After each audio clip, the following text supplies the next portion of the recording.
It is 1752, and the French and the British are settling land in the New World, more specifically the Ohio River Valley.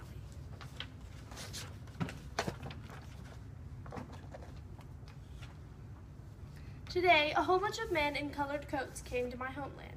They were both trying to settle my land. Because of the differing views of the people, there was a conflict, the French and Indian War.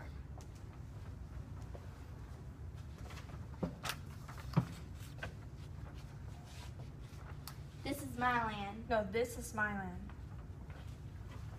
This argument eventually led to a very vicious fight, destroying my friends the grass.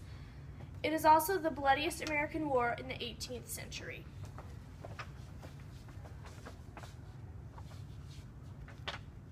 Pow! Pow! It is the end of the French and Indian War. Britain had won the war. If only these countries would just use the headright system, everyone would be happy.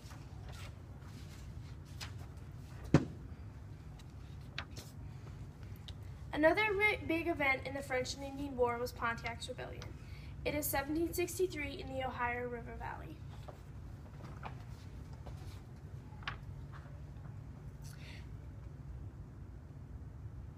Today on my mountaintop, I overlooked a group of people storming an army. They all had feathers and paint on their faces. I believe that in the past few years, the Europeans have been trying to take over the Indians' land and take the Indians as captives. But since they do not have an immunity, it was very hard for the Europeans to keep them as captives.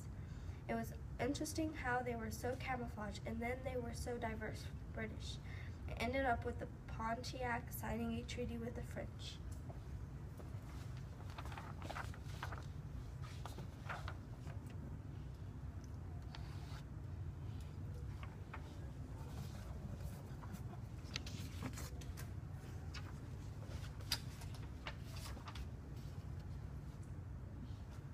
Because of the Pontiac's Rebellion, the Proclamation of 1763 was created.